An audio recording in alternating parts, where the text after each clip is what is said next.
د ستورو هار.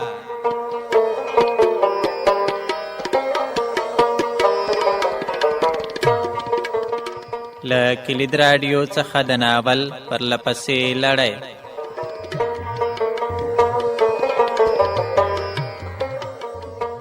له جمعې شپې پرته هره شپه له 9 بجو خبرونو وروسته او د بیا ځل لپاره د غرمې 12 بجې له کلید سره اوسئ.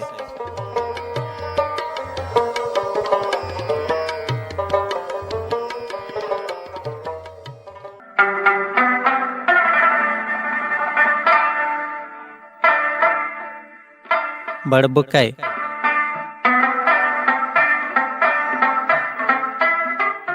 د مینې او جاسوسۍ ګډ په زړه پورې داستان. لیکوال نصیر احمد احمدي.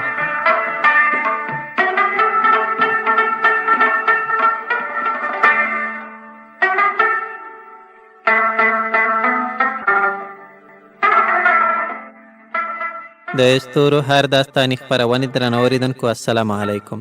په دې هیله چې ټول روغ جوړ او خوشحاله وئ. بړبوکی د جاسوسۍ او مینې په زړه پورې ناول دی. د دغه ناول په تیره برخه کې مو واورېدل چې د شېرګل په چال چلن کې بدلون راغی. ډېر کله به یې له مړۍ وګوله وکړه، نوره به یې زړه ته نه کېده او هر وخت به چورتي معلومېده. خور یې وړانګه د هغه په لیدو خفه کېده. هغه نه پوهېده چې په شېرګل څه چل شوی. خو یوه ورځ چې کوچی شېرګل په فکر کې ناست و، د سیمې یوه ځوان د خفګان علت ترې وپوښت او په خبرو خبرو کې ورته وویل چې که ډوډۍ خوند نه درکوي، خوب نه درځي، ژړا درځي او هر څه کې یو څوک ویني، نو معنا دا چې مین یې. یوه ورځ د شېرګل دوی کېږدۍ ته نږدې د عسکرو څو موټر هم ودرېدل او دوی ټولې ورخطا کړل. خو هغوی په شېرګل په دې غوسه وو چې ولې یې د دوی په لیدو منډه کړه. خو شېرګل دې ته حیران و چې ماریا ولې ځان ور ونه ښودو او ولې ورسره لاړه نه. د ځوان له خبرو وروسته اوس د شېرګل ځان ته پام شوی و چې مین شوی دی. اورېدونکو، اوس د دغه په زړه پورې ناول 5مه برخه وړاندې کوو، په دې هیله چې دا تر پایه واورئ او راتلونکې بله برخه یې هم تعقیب کړئ.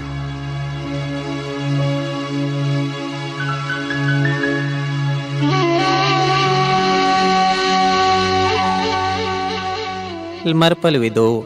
د کېږدۍ تر څنګ یو په دوړو لړلی سراچه موټر ودرېده. شېرګل د باندې ووت. په سپي پسې یې لوټه وویشته. 2 وسلوالو ته یې غېږ ورکړه. هغوی اوږدې ږیرې لرلې، په دوړو سپېره ښکارېدل.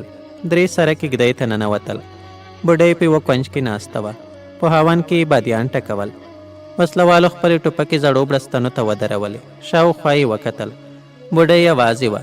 تر څنګ یې ماشوم لغتې وهلې. شېرګل په زوره وویل چای. یوه وویل ادې څنګه یې؟ بوډۍ سوړه سپیلی وایست. ښه یم، ژوند دی تېرېږي.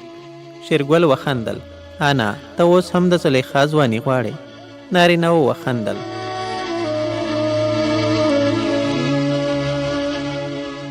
بوډۍ اون وټنګو. یوه مېلمه شېرګل ته وکتل. په خندا یې وویل فرنګۍ چېرته ده؟ بوډۍ وویل فرنګۍ ولې بولې؟ سمه دمه مسلمانه ده. مېلمنو وخندل. شېرګل وویل ودې نه لیده؟ چېرته؟ د باندې له تورسرو سره. مېلمنو یې بل ته وکتل. یوه یې وویل تر نغري خو یوازې 3 کوچۍ را ګرځېدلې وې. شېرګل وخندل. یوه یې فرنګۍ وه. د مېلمنو خولې وازې شوې. یوه یې وویل ډېره ازادي مو ورکړې. بوډۍ په خبره کې ور ولوېده. ګلالۍ ده، چاته یې بد نه رسېږي. مېلمنو وخندل. بوډۍ اون ټکاو. شېرګل وویل په مرکز کې څه کیسې دي؟ یوه مېلمه وویل کراره بده ورځ، بېګا تیارې راغلې، 2-3 دورې یې وخوړې خو بمبار دې ونه کړ. د بوډۍ شونډې وخوځېدې. شکر. شېرګل وویل پلار مې څنګه و؟ بوډۍ بله پوښتنه وکړه څه وخت راځي؟ یوه مېلمه ځواب ورکړ غږ یې نه دی کړی. د بوډۍ تندی تریو شو. داسې هم نه وایي چې کور ده اور ده، څوک جوړ دي څوک ناجوړ. 1.5 ورځې ووتې، یو وار رانغی. یوه مېلمه وخندل. را به شي، زړه مه خوره. بوډۍ سوړه سویلی وایست. شونډې یې وخوځېدې. اولاد دښمن دی.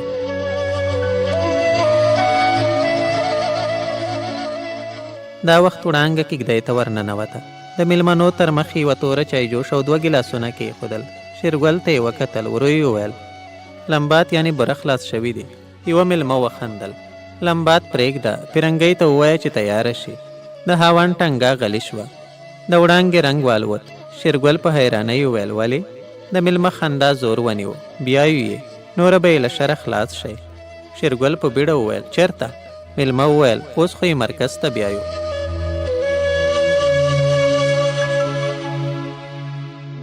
بوډۍ د خبرو وار ونیو وژنه یې؟ مېلمه وویل خدای خبر. شېرګل په خبره کې ور ولوېد پلار مې غوښتي؟ مېلمه وویل هو. وړانګې خپل ورور ته وکتل. د هغه سر وځړېد. نجلۍ چیغه کړه نه. یو دم یې منډه واخیسته. له کېږدۍ ووته. بوډۍ وویل زه به مې زوی ته ووایم. مېلمنو په حیرانۍ ورته وکتل. د بوډۍ شونډې وخوځېدې. تاسې یې نشئ بیولی؟ شېرګل وویل انا تا ته خو مې پلار معلوم دی هغه. بوډۍ په خبره کې ور ولوېده. هغه زما خبره مني. یوه مېلمه وویل حاجي خدای نور غوښتې ده. د شېرګل غونی زیږ شو. بوډۍ غلې وه. شېرګل په زوره وویل ورته ووایه چې تیاره شي. د وړانګې د ژړا غږ پورته شو. یوه مېلمه 2 ګیلاسه ډک کړل. چوپه چوپتیا شوه. یوه هم څه نه ویل. کله کله به د وړانګې د ژړا غږ اورېدل کېده.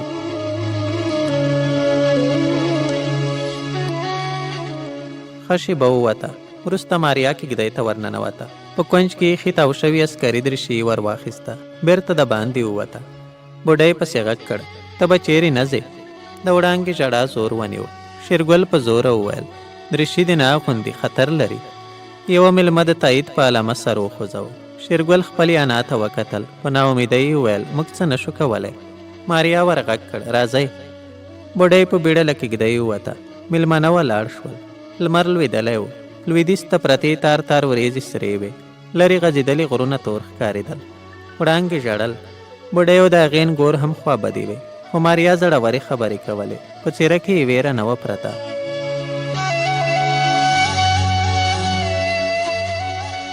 شېرګل غلی ولاړ و. سپي غپل.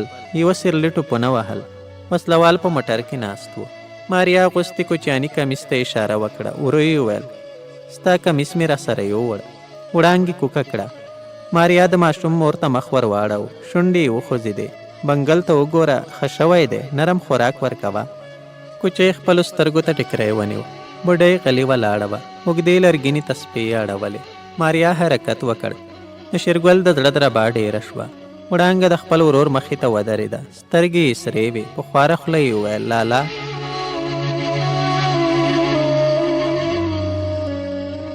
شېرګل غلی و. ماریا د شا په سیټ کې کېناسته. د موټر د ماشین غږ پورته شو. د شېرګل پښې ولړزېدې. په سترګو یې تیاره راغله. یودم یې منډه کړه. د موټر تر مخ ودرېد. مخکینۍ دواړه دروازې خلاصې شوې. سپی تر موټر راګرځېده. غپلې. وسلوال ښکته شول. دوی په حیرانۍ شېرګل ته کتل. شېرګل ور مخته شو. شاتنۍ دروازه یې خلاصه کړه. ورو یې وویل ښکته شه. ماریا په موټر کې ناسته وه. یوه وسلوال وویل ته داسې نشي کولی. شېرګل چیغه کړه ښکته شه. وسلوال د ټوپک ګیټ کش کړ. شېرګل برګ برګ ورته وکتل. د ټوپک میل ښکته شو. وسلوال وویل دا به دې په خیر نه وي. بوډۍ په خبره کې ور ولوېده. خدای که مو رانه بوتله. وسلوال شېرګل ته وکتل. په غوسه یې وویل دا حاجي خدای نور غوښتي.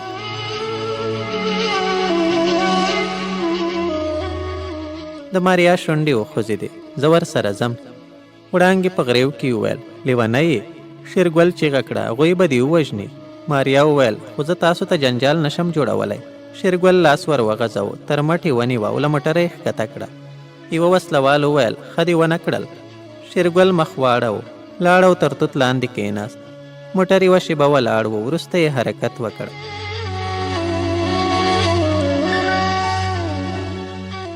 ښځې کېږدۍ ته ننوتې. د ماشوم ژړا نری غږ اورېدل کېده. وړانګې دسترخوان هوار کړ. له مستو ډکه کاسه یې کېښوده. ورو یې وویل راځئ. یوه هم حرکت ونه کړ. بوډۍ پرته وه. شېرګل بلې لمپې ته وچې سترګې نیولې وې. ورېندارې ماشوم مړه و. ماریا هم یوه کونج ته ناسته وه. وړانګې څه ونه ویل. د ماریا تر څنګ غلې کېناسته. بوډۍ ته یې وکتل. د کېږدۍ پر ټاټې د جړو ویښتو تېرې پزې اوږد سیوری ښکارېده. ټول غلي وو. یوه هم څه نه ویل. کله کله به ماشوم د وریجو په ګولۍ پسې چیغه کړه.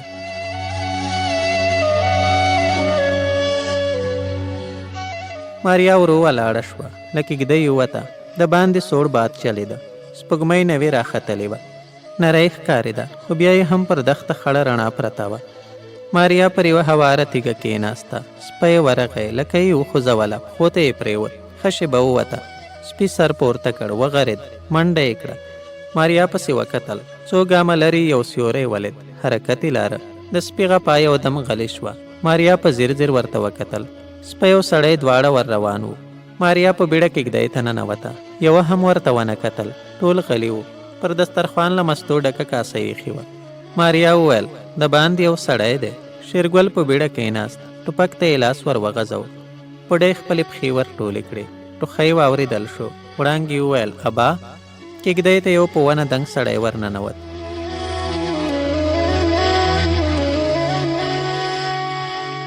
شېرګل ولاړ شو. وړانګه او د هغې ورېنداره هم ودرېدې. بوډۍ کېناسته.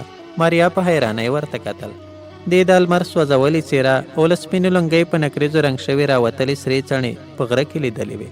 سړي ماریا ته وکتل. پرته له دې چې مخ ور نه واړوي، په ملنډو یې وویل دا خو مسمه دمه په کور راګډه کړې ده. د وړانګې پښو پړک واخیست. سړي خپل زوی ته سترګې ور واړولې. یوه شېبه غلی و. وروسته یې یو دم چیغه کړه څنګه دې دومره زړه وکړ؟ د شېرګل سر وځړېد. بوډۍ په مړاوي غږ وویل هلکه ته غوسه مه کوه.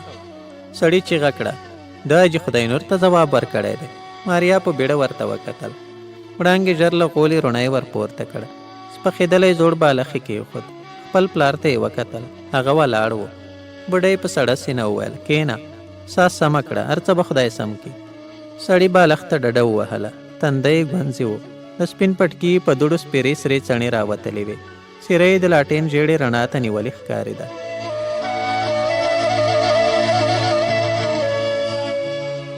وړانګه ورمخې ته شوه. له تورو چایو ډک ګیلاس یې سړي ته نږدې کېښود. چوپه چوپتیا وه. یوه هم څه نه ویل. ټول خواشیني وو. شېبه وروسته سړي سر پورته کړ. شېرګل ته یې وکتل. ورو یې وویل د تورې غونډۍ تر شا یوه زړه کلا ده. څوک نه پکې اوسي، خو دیوالونه یې روغ دي. حاجي خدای نور او نور ملګري به یې سبا سهار 8 بجې هلته درته ماتلوي. نه وخته او نه هم ناوخته. پوره 8 بجې پې رنګۍ وروله او ور ویې سپاره. وړانګې وویل نه.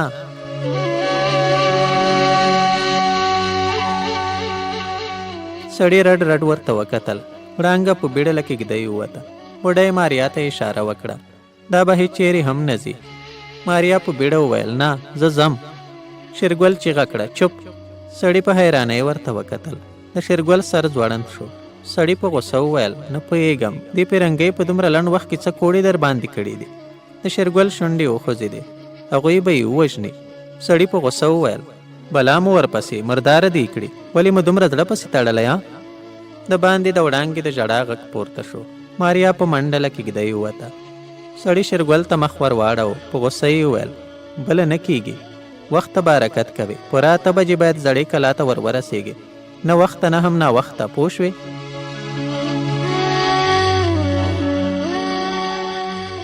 شېرګل غلی و. چوپه چوپتیا شوه. کله کله به د وړانګې د سونګېدا غږ پورته شو. ماریا به ډاډیانه ورکوله. ډېر پورته د یوې بنګنې تیارې نری غږ اورېدل کېده. ماریا مخ واړو. د سهار په خړه کې یې شاته وکتل. د غونډۍ په لمنه کې یوه توره کېږدۍ ولاړه وه. 3 تور سرو پسې کتل. بیرته یې ورمیږ کوږ کړ. مخ په ځوړند روانه شوه. یو ځل بیا شاته وکتل. له هسکو تیږو راوتلې شنې سپاندې، ګونګلان یعنې یو ډول غرنی بوټی او تیره اغزي تر سترګو شول. کېږدۍ تر غونډۍ پټه شوې وه. هېڅ هم نه ښکارېدل. ماریا یوه سړه ساه واخیسته. شېرګل ته یې وکتل. څو ګامه لرې ځوړند سر روان و. خړ پړ ښکارېده. ټوپک یې تړلی و. ګړندي ګامونه یې اخیستل. ماریا پښو ته زور ورکړ. څو ګامه یې واخیستل. یو دم یې چیغه کړه وای. شېرګل په بیړه ور وکتل. د نجلۍ پښو ته نږدې یوې سوی منډه واخیسته. شېرګل ټوپک پسې ونیو. سوی تر یوې لویې ډبرې ټوپ کړ. په سپاندو بوټو کې یې منډه کړه. تر غونډۍ واوښت.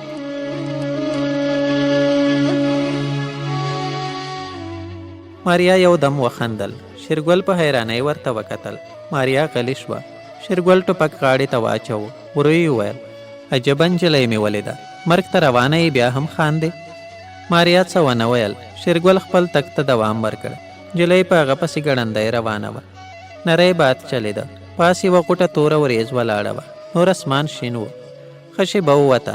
دوی یوه غونډۍ تر شا پرېښوده. د دویمې په نیمایي کې د بټوانو یعنې هغوی چې په غره کې بوټي وهي له خوا په جوړه شوې نرۍ لاره کې مخ پورته روان و. پا وروسته د غونډۍ سر ته وختل. شېرګل په یوه اواره ډبره کېناست.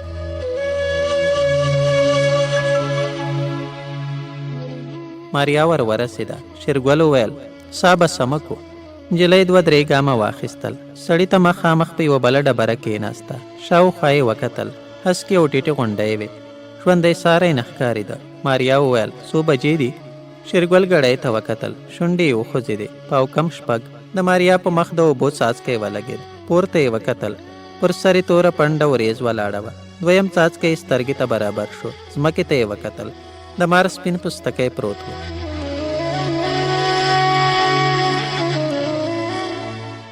د شېرګل غږ یې واورېد. ډېر وخت نه لرو. له دې سره ولاړ شو. ماریا وویل څومره لاره پاتې ده؟ د شېرګل شونډې وخوځېدې. ایله 2 بجو ته ورسېږو. ماریا په سړي پسې روانه شوه. پاو نور ووت. دوی د یوې ټیټې غونډۍ په لمنه کې ګامونه اخیستل. د باران څاڅکي ډېر شوي وو.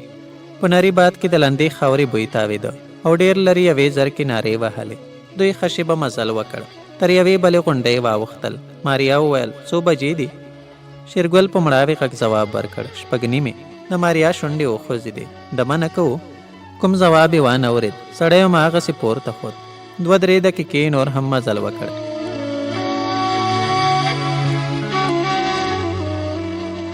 شېرګل یو ناڅاپه ودرېد. پرته له دې چې ماریا ته وګوري ورو یې وویل څه نه اورې؟ ماریا غوږ ونیو. د یوې بنګنې یعنې بې پیلوټه الوتکې نری غږ اورېدل کېده. ورو یې وویل نه. د شېرګل شونډې وخوځېدې. تیاره نه ده؟ ماریا وویل نه پوهېږم. سړی روان شو. ماریا هم ګام واخیست. شېبه وروسته د غونډۍ سر ته وختل. شېرګل وویل دمه کولی شې خو لنډ وخت.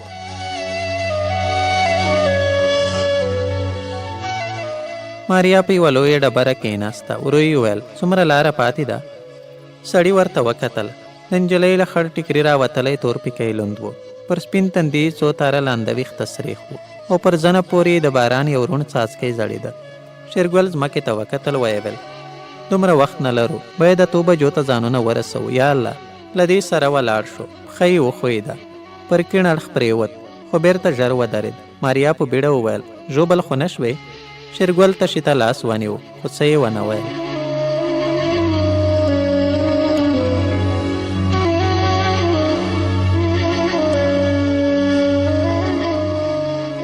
د ستورو هر داستاني خپرونې درنو مینهوالو، د ناول دا برخه په همدې ځای پای ته ورسېده. بله برخه به یې زموږ په راتلونکې خپرونه کې واورئ. د اوس لپاره ما نورجان بهیر او د دې خپرونې تخنیکي همکاره طولا څرک ته اجازه راکړئ. هر چیرې چې ښاد او آباد اوسئ. د لوی الله په امان.